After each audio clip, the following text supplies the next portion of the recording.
Halo, selamat sore pemirsa. Apa kabar Anda di hari Senin 21 September 2020? Kami kembali hadir menemani Anda di Suara Parlemen Petang bersama dengan saya Subki Abdul dan juga rekan saya Anggun Oktarini. Dan pemirsa, kita sudah menyiapkan beragam informasi terkait dinamika juga kegiatan dari anggota parlemen di DPR RI Senayan Jakarta. Serta kita sudah menyiapkan satu tema utama mengenai mata pelajaran sejarah jadi pilihan bagaimana pendidikan karakter bangsa Indonesia. Dan kalau misalnya Anggun waktu sekolah, jujur, seneng nggak sama mata pelajaran sejarah? Kalau untuk pelajarannya sejarah itu kan cerita, pasti suka. Tapi kalau misalnya untuk udah hafalan, itu rasanya aduh, harus jadi menjadi timbangan. perhatian sejumlah ada asosiasi guru juga. Ini mengatakan bahwa ini bahwa wacana terkait dengan penghapusan sejarah dari mata pelajaran ini sebaiknya diundur ataupun juga ini tidak dilanjutkan. Tapi sebenarnya seperti apa nih mata pelajaran sejarah nanti akan jadi pilihan bagaimana pendidikan karakter bangsa. Nanti kita akan bahas di segmen akhir, tapi sebelumnya rekan saya Anggun ataupun juga kita berdua nih akan membacakan apa saja menjadi headline media online.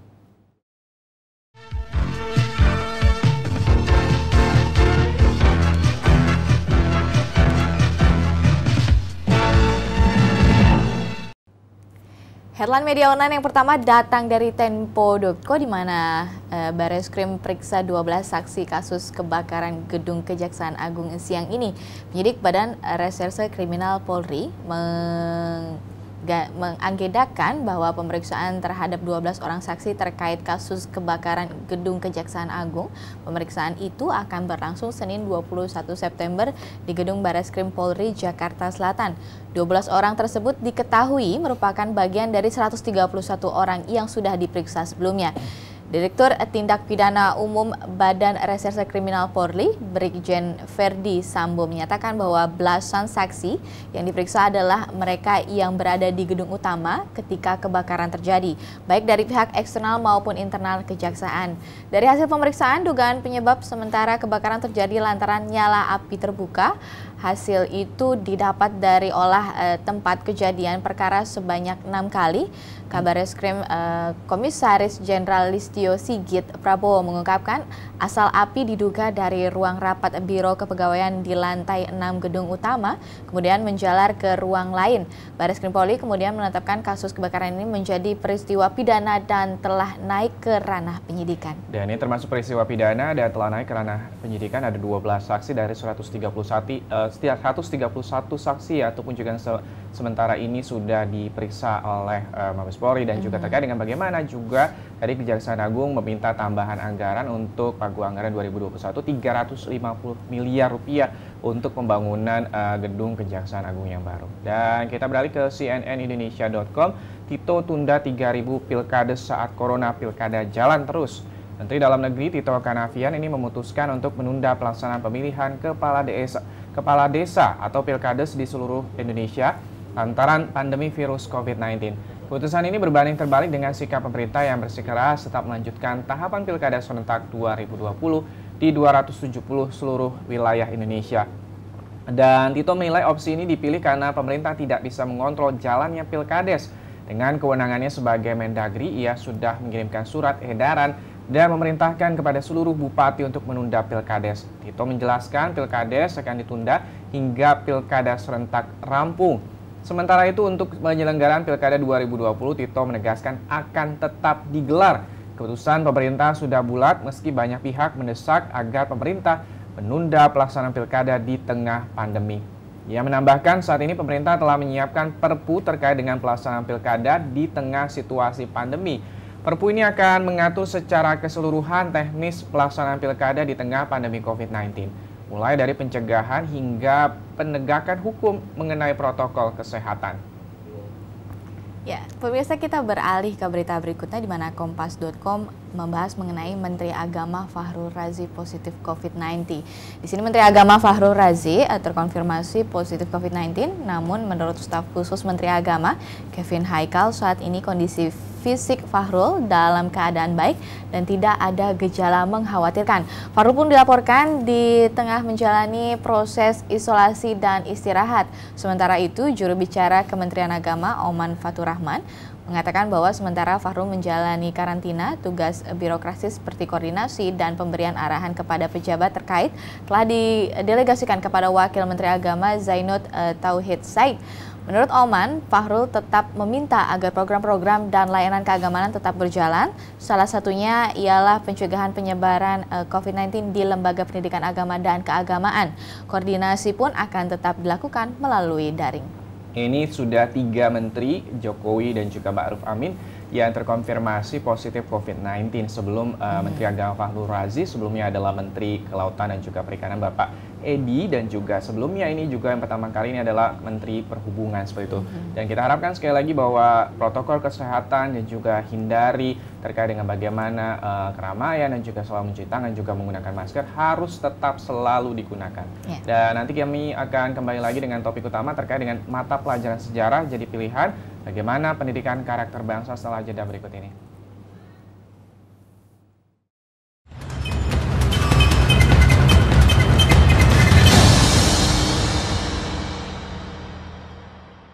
Terkait banyaknya permintaan penundaan Pilkada serentak 9 Desember 2020 dari sejumlah LSM karena dikhawatirkan membuat kerumunan massa di saat tahapan Pilkada, pimpinan DPR RI menyatakan bahwa semua pihak harus terlebih dahulu bertemu untuk membahas bersama kelanjutan dari Pilkada serentak nantinya. Wakil Ketua DPR RI Sufmi Dasko Ahmad yang ditemui di Gedung Nusantara 3 Senayan, Jakarta baru-baru ini mengatakan, pimpinan DPR terus berkoordinasi dengan Komisi 2 yang bermitra dengan Kemendagri, KPU, dan Bawaslu mengenai tahapan Pilkada. Sufmi Dasko menambahkan, memang saat ini belum bisa dihindari pesta rakyat saat Pilkada, meskipun telah diberikan pengertian mengenai protokol kesehatan.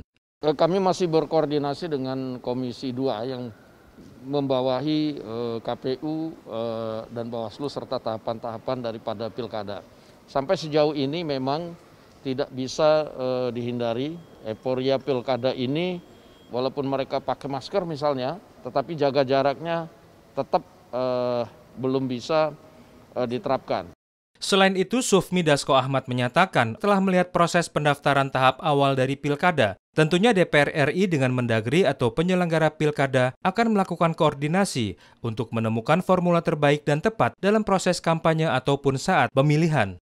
Setelah melihat perkembangan daripada pendaftaran dan proses-proses tahapan awal daripada Pilkada, ya mungkin DPR RI akan segera melakukan koordinasi dengan pihak penyelenggara termasuk Kementerian Dalam Negeri untuk memikirkan langkah yang tepat. Zikri dan Yaserto Denus, TVR Parlemen melaporkan.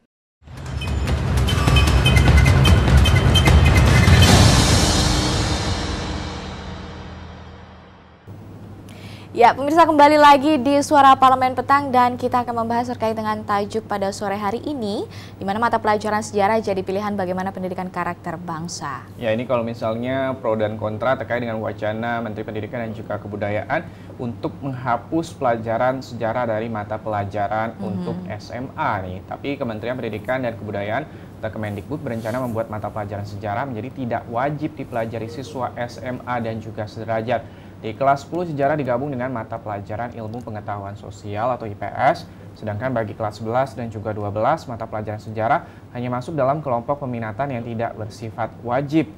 Hal itu tertuang dalam rencana penyederhanaan kurikulum yang akan diterapkan pada Maret 2021. Menanggapi hal tersebut, beragam reaksi mulai ditunjukkan oleh masyarakat. Ada dua pihak yang paling menjadi sorotan dalam isu ini, yakni Persatuan Guru Republik Indonesia atau PGRI dan tentu saja Kemendikbud sebagai perumus kurikulum. Dalam pernyataan yang ditandatangani oleh jajaran PGRI, Persatuan Besar PGRI menolak rencana menghapus pelajaran sejarah di jenjang SMA dan juga SMK, seperti yang tercantum dalam penyederhanaan kurikulum 2013 yang digulirkan oleh Kementerian Pendidikan dan juga Kebudayaan. Keputusan ini menurut PGRI membuat resah dan menimbulkan kekhawatiran banyak pihak. Padahal pelajaran sejarah ini dinilai PGRI berkontribusi penting untuk memberikan pemahaman dan juga penanaman nilai perjalanan suatu bangsa kepada generasi selanjutnya sehingga terbentuk watak yang baik dari suatu bangsa. Dan dalam hal ini PGRI mengatakan bahwa pendidikan harus dimaknai dalam pengertian yang lebih luas, yaitu pendidikan yang memanusiakan manusia. Pendidikan yang mengedepankan budi pekerti serta penguasaan iptek pun dianggap berakar pada sejarah dan juga budaya bangsa. Untuk itu, Persatuan Guru Republik Indonesia pun meminta kepada Menteri Pendidikan dan juga Kebudayaan untuk mengkaji kembali secara cermat penyederhanaan kurikulum 2013 dengan melibatkan para ahli dan juga mendengarkan aspirasi berbagai pemangku kepentingan pendidikan. Nah, kalau di sisi lain, ini pihak Kementerian Pendidikan dan juga Kebudayaan melalui Kepala Badan Litbang dan Perbukuan Toto Suprayitno menegaskan mata pelajaran sejarah akan tetap ada di kurikulum dan ia pun tidak menampik bahwa sejarah merupakan komponen penting bagi Indonesia sebagai bangsa yang besar. Apa jadinya ya kalau misalnya mata pelajaran sejarah, padahal semua pelajaran pun itu kan diberikan secara turun-menurun dan sifatnya seperti kita mempelajari cerita yang dahulu untuk bisa kita pelajarin dan ditransformasi atau ditransfer kepada generasi berikutnya. Betul sekali, ini kita harapkan nantinya apapun yang nanti menjadi keputuskan, ini masih bisa ada waktu untuk bagaimana tim ahli dan juga Pak PGRI dan juga Kementerian Pendidikan dan juga Kebudayaan bisa mendengarkan, bermusyawarah untuk nantinya kurikulum 2013 yang sudah direvisi ini bisa benar-benar nantinya memberi manfaat kepada seluruh siswa-siswa di seluruh tanah air. Kami nanti akan kembali masih membahas terkait dengan topik utama pada sore hari ini. Pastikan Anda tetap menyaksikan Suara Parlemen Petang.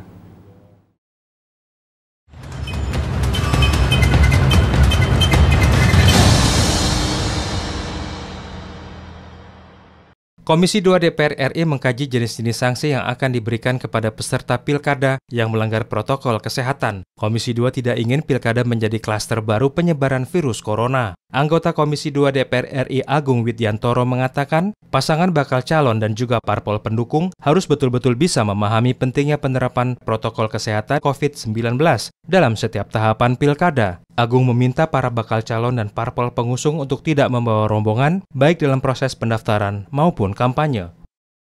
Pada saat pendaftaran, para pendukung mereka hingar-bingar, melakukan arak-arakan, bahkan tidak sedikit pula para calon kepala daerah ini mereka larut dalam kerumunan massa. Lebih lanjut, Agung mendukung jika ada wacana diskualifikasi bagi bakal calon kepala daerah yang melanggar protokol kesehatan hingga taraf yang membahayakan masyarakat luas. Menurut Agung, disinilah jiwa kepemimpinan para bakal calon kepala daerah itu untuk diuji dan melihat kemampuan mereka dalam mengendalikan para pendukung dan memberi contoh yang baik bagi masyarakat. Ya, di dalam PKPU ditambahkan bagi para bakal calon yang tidak mampu mengendalikan pendukung atau timnya, kalau perlu didiskualifikasi. Karena apa? Kualitas kepemimpinan bakal calon kepala daerah provinsi, kabupaten, kota diuji di masa pandemi ini. Nur Fuad dan Fikri, TVR Parlemen melaporkan.